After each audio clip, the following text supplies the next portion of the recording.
past 7, but I think we're going to go ahead and get started to kind of honor everyone's time. Welcome everyone to the second Shack meeting of this school year.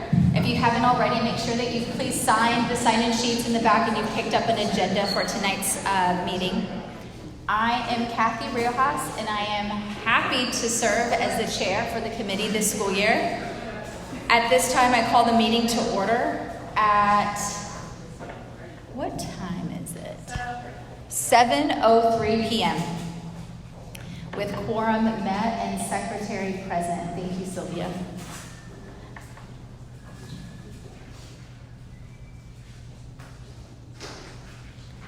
As a reminder, the Shack members appointed by the CFB School Board trustees are the only members authorized to make motions, discuss motions, and vote. Other people in attendance are considered visitors. Visitors may ask questions during program presentations, and visitors can address specifically the Shack with comments or concerns during what we call audience for guests. Please fill out a form if you wish to speak during the audience for guests portion of tonight's meeting and turn it into Sylvia, our secretary. She's waving her hand, she's up here.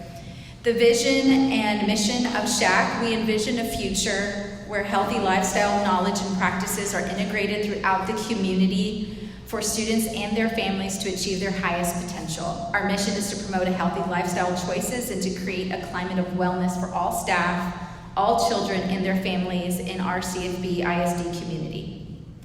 As you know, the Shack is a district student health advisory committee. Each school district in the state of Texas is required to have a Shack. As defined by the Texas Department of State Health Services, the Shack is appointed by the school district to serve at the district level and to provide guidance to the district on coordinated school health programming and its impact on student health and learning. One thing to point out is that the Shack members are appointed by the trustees and are the only members authorized to make motions, discuss, and vote, like already mentioned.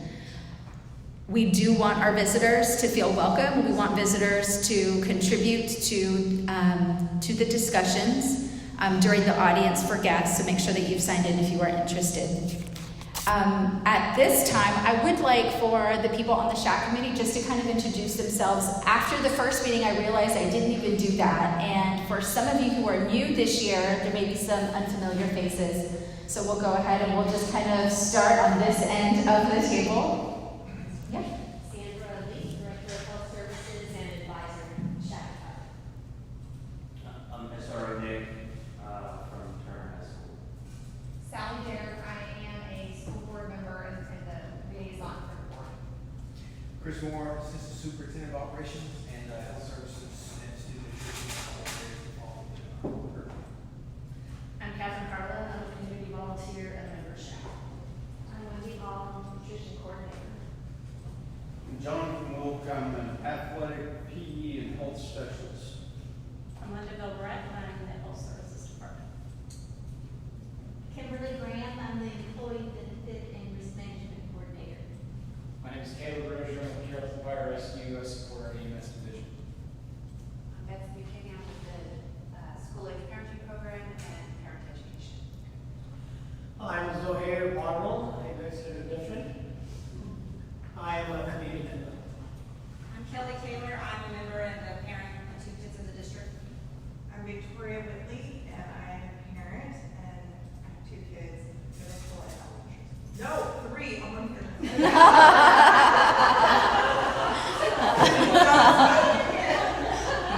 My littlest just started pre-K.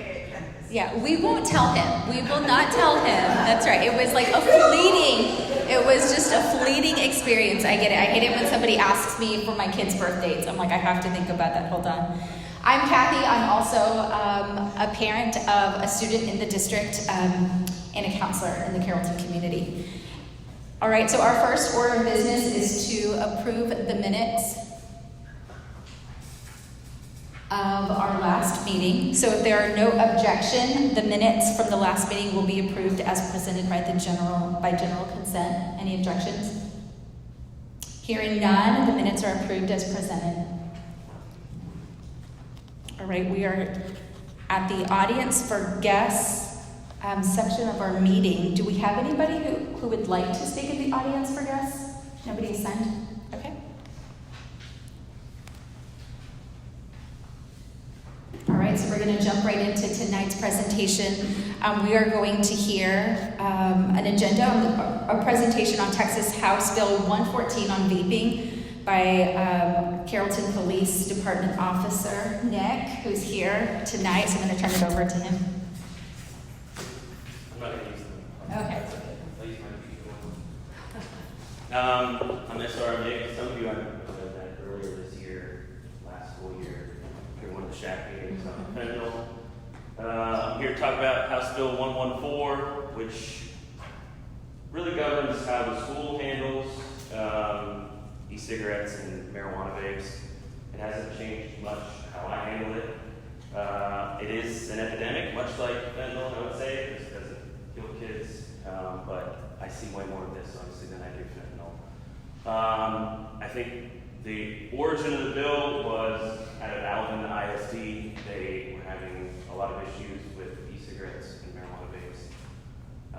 And, you know, they lobbied Congress, to state Congress, to change the rules a little bit, making some things mandatory for the schools to handle with regards to possession of these things, and making the language a little more clear for school officials. On the left here, I just put some visual aids here. This is these elf bars. This is nicotine vapes. On the right, which is actually what I see more of at Turner, is your THC vapes. And these are so easy to get for the kids. You can log into, if any of you know about Telegram, any of you social media savvy folks, I can log in there right now and have someone deliver it to me within the next hour. So the market is there. And it's scary how easy it is to get.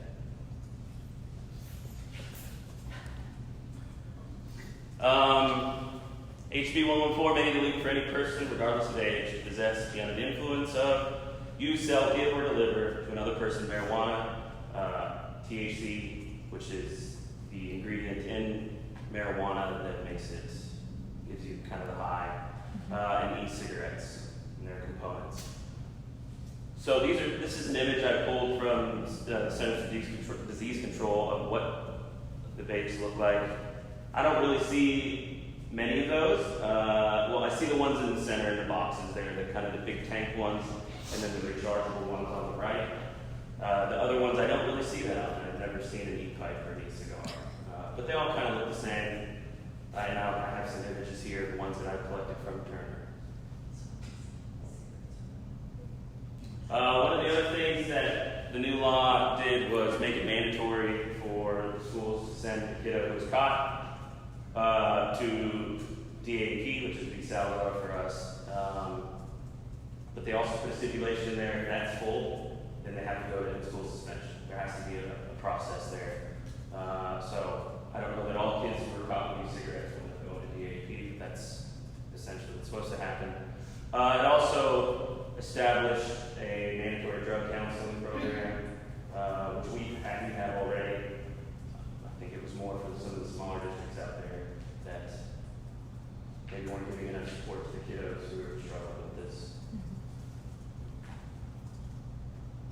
And added a stipulation, well, I think this has always been here, but it's emphasized in the law. Anyone within 300 feet, anyone caught within 300 feet of any of these things at a school or at an event is subject to the penalties, which the THC is a third-degree felony.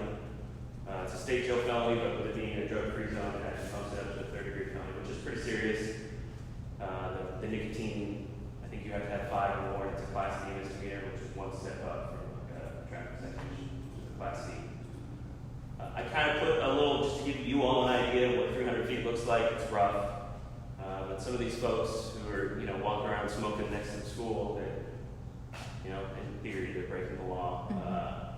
For those of you who live down in this area, the Donut Palace is notorious for kids hanging out, turning kids and smoking. So it'd be nice to get Farmers Branch on board to help go around some of those kiddos up. But that's Farmers Branch, not Carrollton.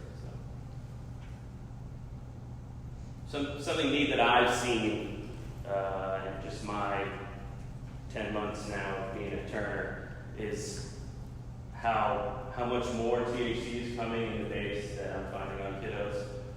All 3 of these are vapes that I've taken from kids in the last 10 months. The one on the left that's only 1 gram of THC oil, which is just a concentrate that makes you high. The second one, which was a little bit, I guess, in 2023, the beginning of this year, that's 2 grams. And now they're up to 3 grams. So in just a year, the amount that kids are smoking, and they'll go through this. I chat with a kid today who will go through that in 2 weeks. They'll smoke 3 grams of THC in 3 weeks. And this is, the science varies, but 80 to 90% more potent than like traditional leafy marijuana.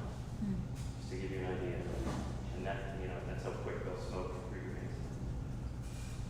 grams. In addition to that, the nicotine vapes are going up as well. Just last year, 500 puffs from that one. This is obviously not to scale, but this 2,000 puffs is a little bit bigger, and now they're up to 5,000 puffs on the nicotine. And the one on the right is really what I see most of, the 5,000 puffs one. Just to give you an idea of what I'm seeing at Turner, so there's all sorts of images here. These are all from my office, basically. But you'll see on Instagram, up in the top left and these 2 in the top right, these are kids who are posting that their shop is open. Send me a message on Instagram and they'll deliver it to you right away, like I was saying earlier. You can go to the next slide. And more of this, the price there, $40. This one in the bottom right was actually a parent who, kiddo had a safe in his room. And she finally convinced him to give her the key to the safe. And she let him out, and he had motion THC in there. A lot of these are from actually this year. So this one down here is, I didn't blur out his name, but anywhere for the right amount, he said. So he'll deliver it to you anywhere you want, if you're willing to pay him enough. He's in jail, but there you go. Any questions? Do you have a sense that, so you're obviously more familiar with Turner, do you have a sense of how it affects the other high schools? Do you think Turner's worse or better, or? It's all high schools. That's mine. My child went to Turner, that's why I'm like, I hear Turner and I don't want this to turn into a, Turner is the. No. Yeah. You know what I mean? This is my lived experience from Right. Turner, right? Yeah. But I can tell you just from talking to other SROs that the other high schools, it's and really, much like a fentanyl crisis, it's everywhere. It's just a matter of finding the kids, putting in the work to find the kids who are doing it. Oh, go ahead, Caleb. Dick, is there a standard application of the B-Salazar? Is there a duration that is mandatory? Is it equivalent? Yeah. Regardless of the. My understanding of that, and I'm not an administrator, but just from overhearing them talk about it, the first offense is 45 days. Cool. And with good behavior, they'll leave in 30 days. And that's a zero tolerance, right? It's like first time you're Yeah. out. And then the first time, when the state put this into effect, they also gave districts the option to implement, like on one of those slides, reference to parental counseling education session. We elected to do that in the district as well for that first offense with E6. I'm not talking about THC, but just E6 because that's so prevalent. Again, just E6, not THC. So if we catch a student with an E6, that House bill made that mandatory. If you can have a vape enclosed in a package. If it's on your person, unused, it still violates that new House bill. And so we put a counseling measure in there to try and get in front of and explain what can happen prior to sending them to the DAP for just the E6. That was a totally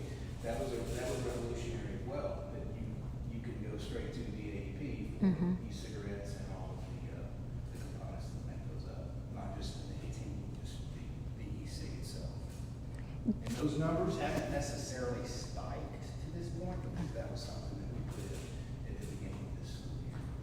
But that counseling component, we're trying to get with them and their families to this point. You know, gateway drugs, those things. Sally, you had, yeah. How are we communicating this to the kids? Do we have a plan on campus? It's like, are you seeing, we have signage? Are we doing education specific to let them know, like, 45 days is no joke, y'all.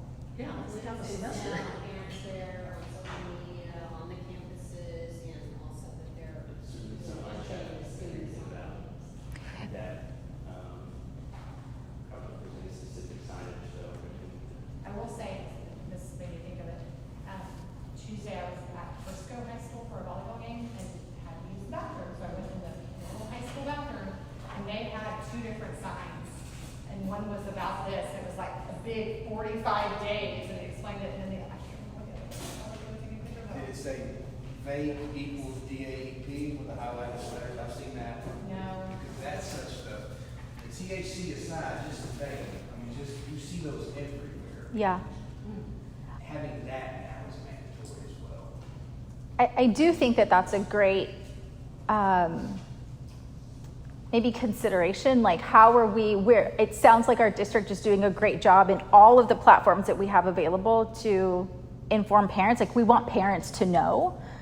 But kind of going back to Sally, like, what are we doing to like reinforce with the kids, like over and over and over, right? That we maybe just telling them one time isn't maybe going to register with them, right? Like, the signage is, do we have that at our campuses? Yeah, we do. Chris is saying yes. I'll go use the bathroom. There you go. Come back and let us know. I know with the rollout of our new vape detectors, there's going to be, we're going to bombard them with education about it. You know, like, hey, this is felony, this is that. And I think in that mix, there's probably going to be quite a bit of information about how long they'll spend at the DAP if they come with these cigarettes. Because I do think telling the parents is great. Yeah. At the end of the day, it's the kid making the decision on Yeah. campus. Yeah. And, I mean, I would hope that a kid's seeing that sign over and over again. Just that reminder, that visual. 45 days is a long time. Yeah. Go ahead. I'm fully support that wrong is wrong, but I'm just curious, if the vape pen or cartridge or whatever it's called is empty, is the offense, or is the punishment the same? Is it still 45 days if it's empty? I have discretion criminally on something like that. I don't think the school has discretion though. I think even if it's empty, they're going to have to do what they need to do. But I might not charge a kid with an empty vape pen.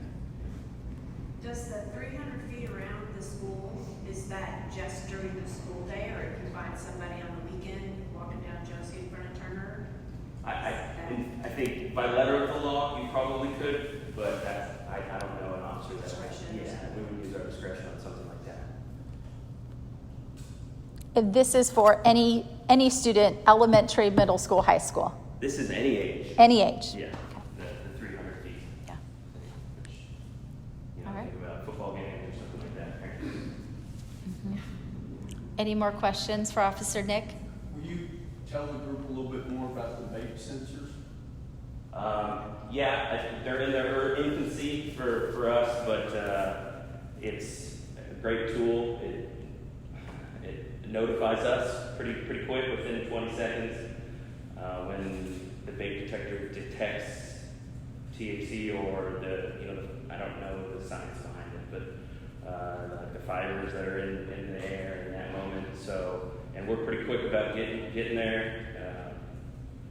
There's a lot of kids oftentimes in the bathrooms at this time, so it's tough, but we're working on a process to make the vape detectors more of a payoff.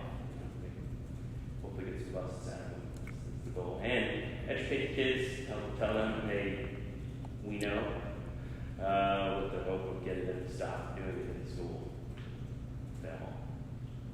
And to add to that a little bit, they look like smoke detectors. Yeah. Halos are the company. If you want to go online, Halos is the company we're using. And they're installed in the restrooms, and they can sense THC, they can sense nicotine, smoke, they can sense a masking agent. Because we were watching one day in technology, we installed them in August,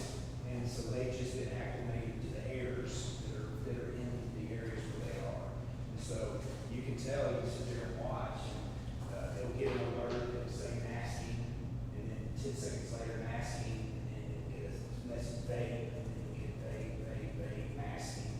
And so it's registering those things, and it's set up to where the administrators, the SROs, security, they can get alerts. So they can go to restroom 419 on the second floor, 400 hallway, and either find who is in there at that time, or it's not so timely that we also have cameras positioned outside the restroom. So if you don't get the student at that point in time, you can pull up the camera, and it's like clockwork. It will say 2:14 p.m. this hallway will show you what happened. You can go find the kid later and talk to them as well and see if they have anything. So this is a discrete remote alert, not like, wow. My phone TV like that. Right now, I think it's 6 at each high school and 4 at each middle school. Ultimately, and what will happen with that, inevitably, they'll discover which restroom they're in and migrate to other areas, and so. Yeah. But that system is not cheap at all. Hopefully, we'll get to one point to where all of the areas are covered. They'll know, you're right, we're not, because you're walking in, and it even has a tampering sensor on there, so, I mean, you can tell, if somebody's up there doing, like, what is this thing? It'll say tampering, it's really slick, the way it functions. I'm curious a little bit about the counseling component, right, that our district maybe kind of maybe uses as that first conversation to have with families. What does that look like? What does that sound like? Can you give me some idea about that? When they're visiting, like, say a student they violate this house. Yeah. They'll get, I don't know the specific details of that. Yeah. But it's kind of along the lines of that educational support service, some type of curriculum, some type of message. Okay. To where either the counselor at the school or someone in the student services here in this building, they'll reach out and educate, say, hey, this is what's going on. Technically, you could go to DAP right now, go through all the literature, all the information, explain it, and say that there's this counseling process here too, so you don't have to go to DAP this time, complete these steps. Got it. Hopefully we don't see you again. Okay. And then if when resources, get in touch with different areas. Yeah. Okay. I'm sorry if I may add to that. So from our understanding, as of right now, I work with the Dallas County Chronic Disease Department. Regardless, I believe they are still going to have to do alternative school. But in addition, you guys can provide them educational resources. Okay. So like if they're going to be going into like that department, then you can provide education, so it's not a repetitive like offense. Yeah. Yeah. I'm so curious about it. Well, I was just actually share an office with the drug counselors, and they are calling parents constantly because they tell them they can see them 3 times, or they will see them 3 times. If the parent wants additional sessions for the 2 ladies to have, then they have to sign a paper, and I don't know if they're limited after that, but parents have to sign for more. And they are always, giving them ideas where they can go if they want more help. And, it depends on what the student is caught with, that there's a program online they can do. And then I think it's THC, I probably shouldn't even say, but it's further down than just the baby plan. And there's one they have to pay for. But anyway, so yeah, they talk to parents all day long. When they're not in school. Yeah. Yeah. Okay. All right. Thank you, Officer Nance. Is here from Dallas County. There's offering some supports to our district, so she just. Okay. All right. We're going to go ahead and welcome our next presenter. Would you like the microphone? Sure. Okay. I'm going to turn it on for you. Okay. Here you go. Hello, good evening, everybody. My name is Samira Abdurzak, and I am from Dallas County, specifically the Chronic Disease Department. And I'm just going to provide a quick presentation, just basically giving a summary of what we can provide in the sense of like education or any type of support that you may need regarding the House Bill 114. So the mission of the CDPD is to promote and support overall mission of protecting the health of the citizens of Dallas County. To this effect, we strive to prevent chronic diseases and reduce health inequities by addressing environments, systems, and behaviors that are associated with chronic disease and precursors. So this is what we currently offer, some support for school districts, prevention education, intervention, cessation, and additional resources that I can also speak about. So prevention education, currently most of the Carrollton ISDs are already trained for CATCH. I believe a couple of facilitators here, and we're more than welcome to provide additional training for some facilitators that work in like all schools here, free of charge. So we train school district staff in an approved prevention education program, and student parents and the community presentations available as staffing allows. But even if we are not available to come in and provide that education, we're more than welcome to train facilitators here so they can train additional people. Interventions. So schools can become leaders and facilitators in alternatives to suspension programs. So there is one currently called In Depth. It's completely free. It's by the American Lung Association. So anyone is more than welcome to take it, parents as well. We also train DC HHS staffs can facilitate In Depth as well if you would like to take that approach. Interventions, schools, sessions for school district students as needed, and on a case-by-case basis as staffing allows. Cessation, trained staff can facilitate the American Lung Association not on tobacco on a case-by-case study basis as well, as staffing and student availability allows. Staff members from schools can become American Lung Association's not on tobacco facilitators and resources allows. We can also provide school districts with a substance abuse and tobacco prevention and cessation resource list, including local, state, and national programs. The Heart Association is someone that we closely work with as well. And that is it. If anyone has any questions, I'd be more than happy to answer. And this is our information as well.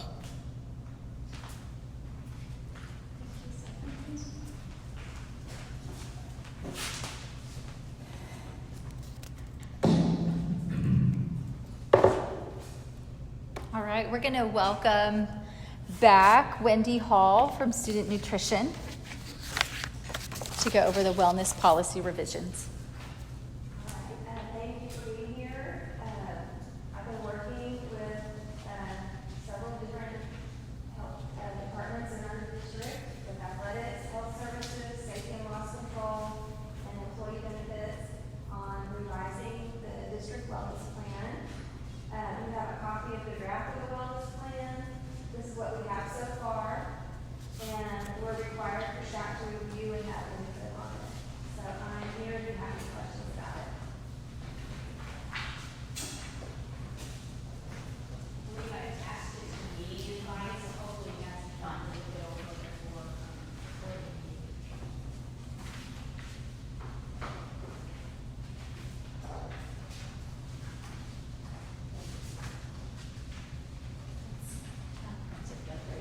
It's not on the agenda. It was attached. I think it is. Yeah, it's printed for you. So it looks like this. Yeah. Yeah.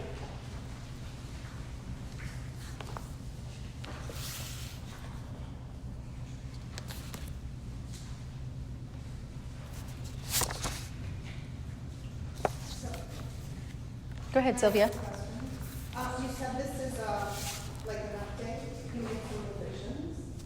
Yes. Can you indicate, like talk about briefly what the revisions were? Because do we see them here?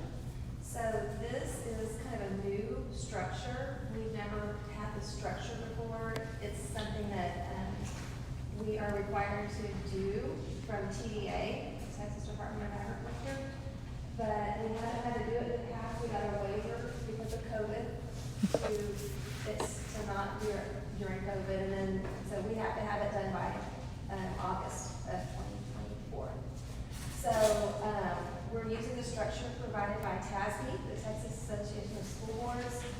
to outline our wellness plan. So it's pretty new.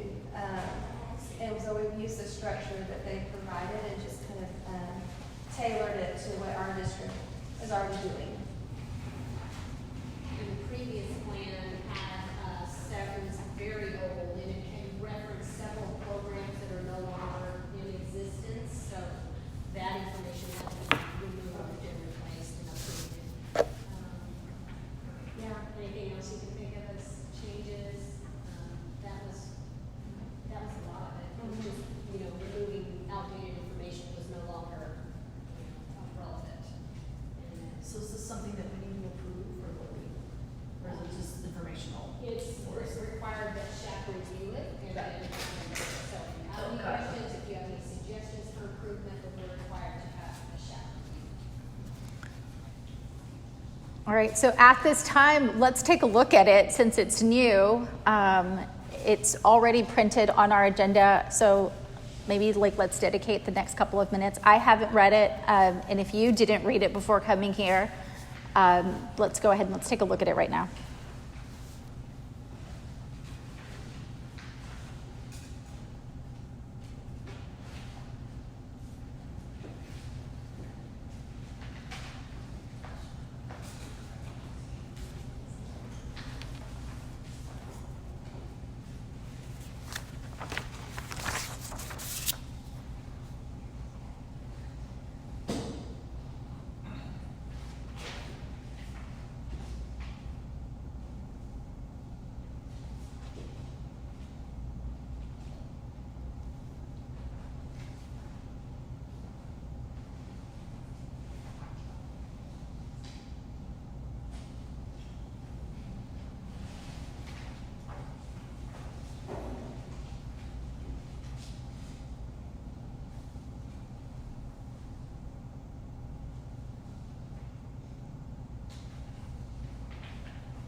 What in here is one of the more interesting aspects?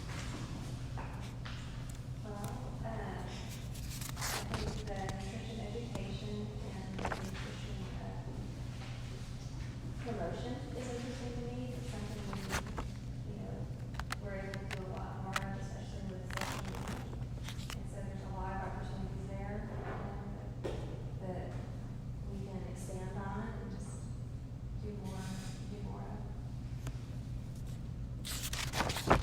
So, is there a lot of things in here that we're not doing today that we will have to now implement, or is this really just formalizing things we already do? It's just kind of formalizing what we're already doing. Yeah. And we'll document that we're doing it. So, a lot of these, each section has how it's going to be implemented, and then the measure is ensure these resources are available.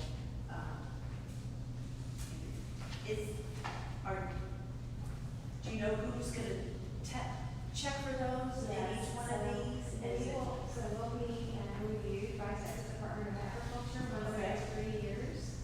It's called a triennial assessment, and they'll come in and see that we are doing all this, and in the nutrition department, we have to keep track of it all. Right. So, yeah. We'll be keeping track. Thank you. So it's been suggested that it would be helpful to go through the goals. Okay. So, All right, so,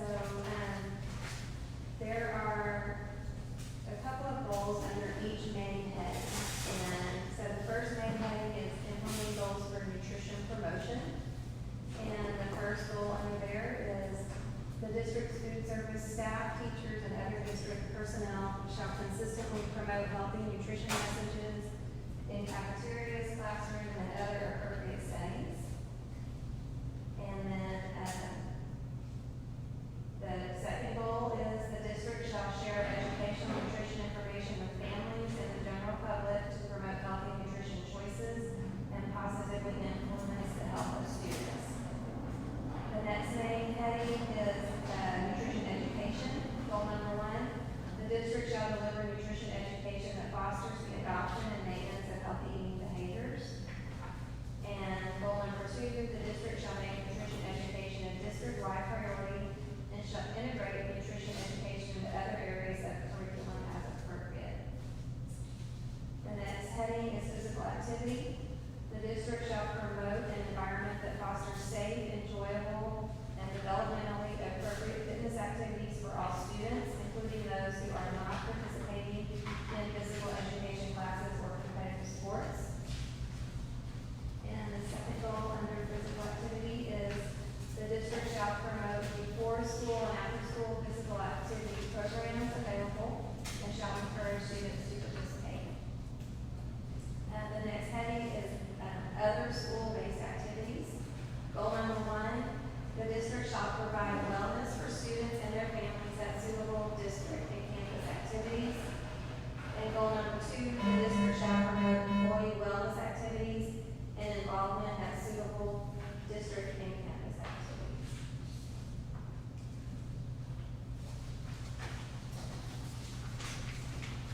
Yes.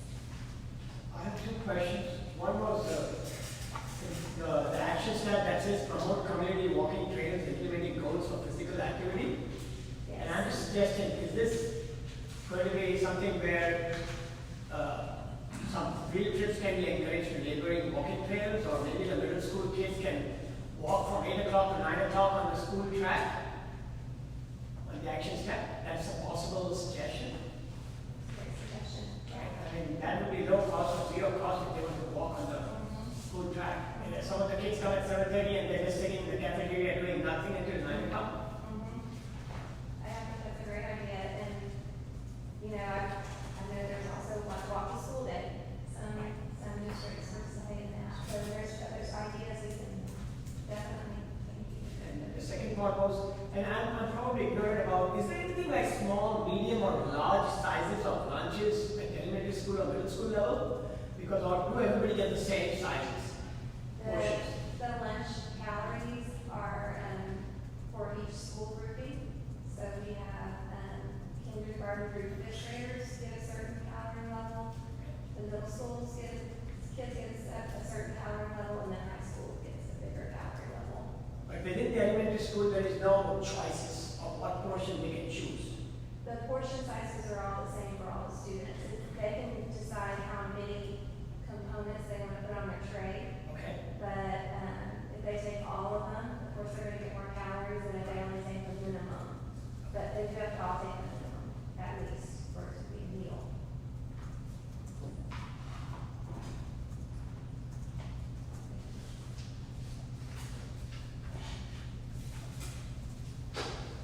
Any other questions from the chat committee at this time?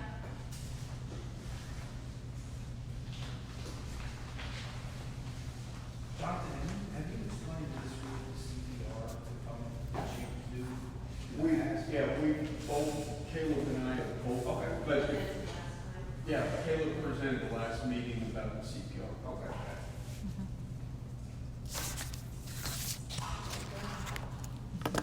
Okay. All right, we're going to move on to the next portion of our meeting. Let's see.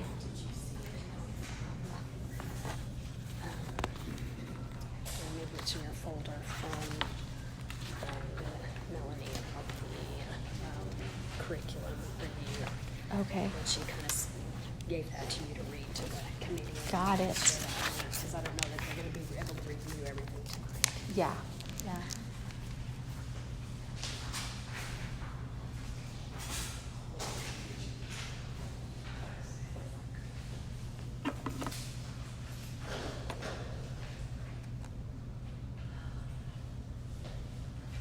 All right, so we wanted to update the SHAC committee on kind of where we stand with what the subcommittee last year started.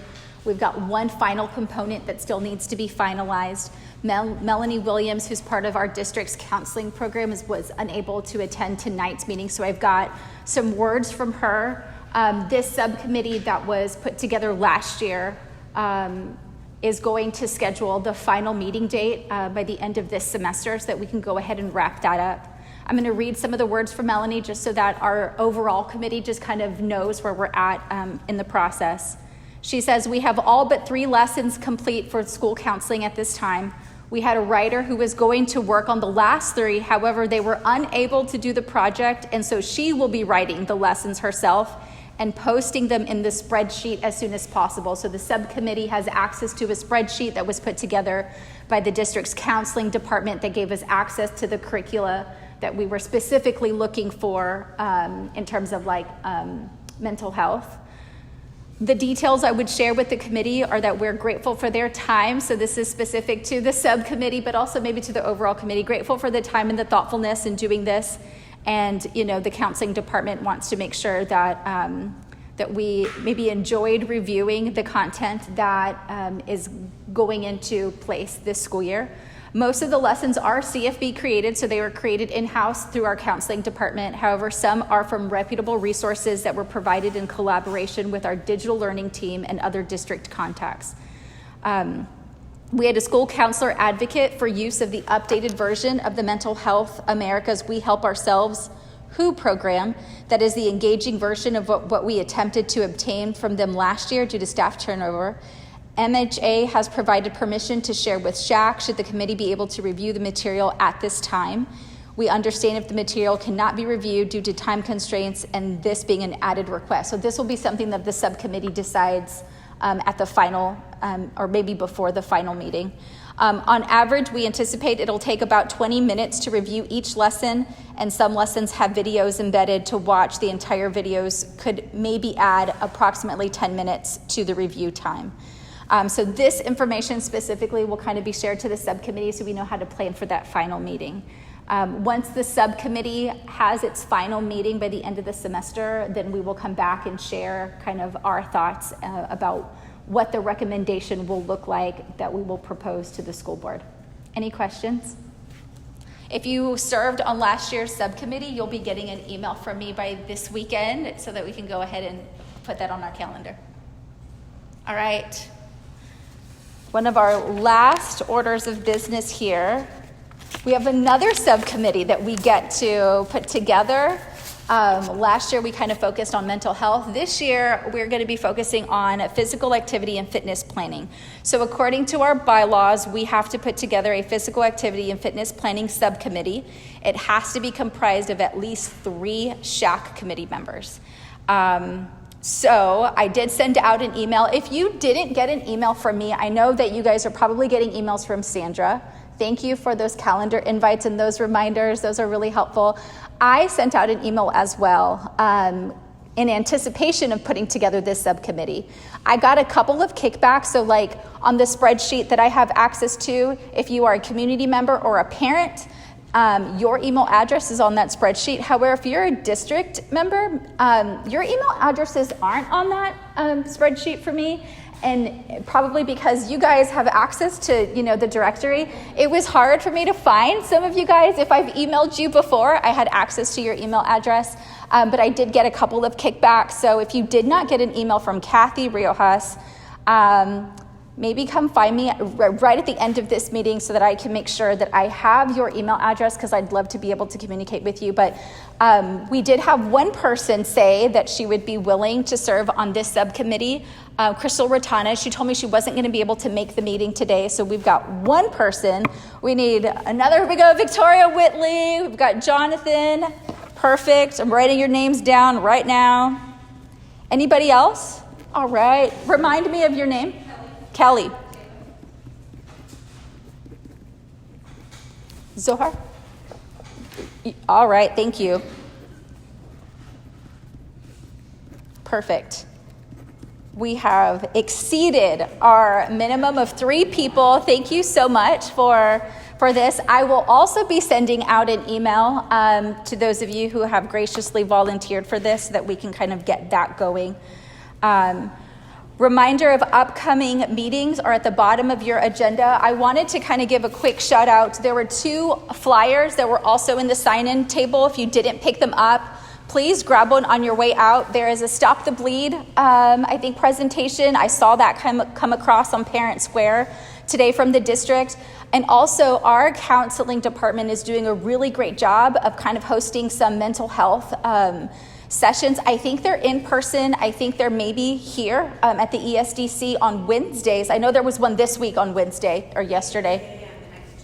Yeah, so the next 2 Wednesdays, go ahead. If you are a community member or a parent, it doesn't hurt for you to also share this on your social media, maybe just with, the people and the other stakeholders that you're connected to. We want to make sure that, we are supporting our district's efforts, and that they're being well received by the community. So make sure that you have that information. Lastly, are there any topics that we want to put on future agendas for our 2 remaining, at least mandatory SHAC meetings for the remainder of the school year? Any ideas, any topics that you feel like we need to kind of discuss or presentations we want to have available for our stakeholders? If you think of something on your way out later on tonight, this weekend, please feel free to email me. Most of you have my email address already, so feel free just to kind of send me any ideas that you have. There being no further business, this meeting will adjourn at 7:50. So 7:50. All right, you guys have a good night. Thank you for being here.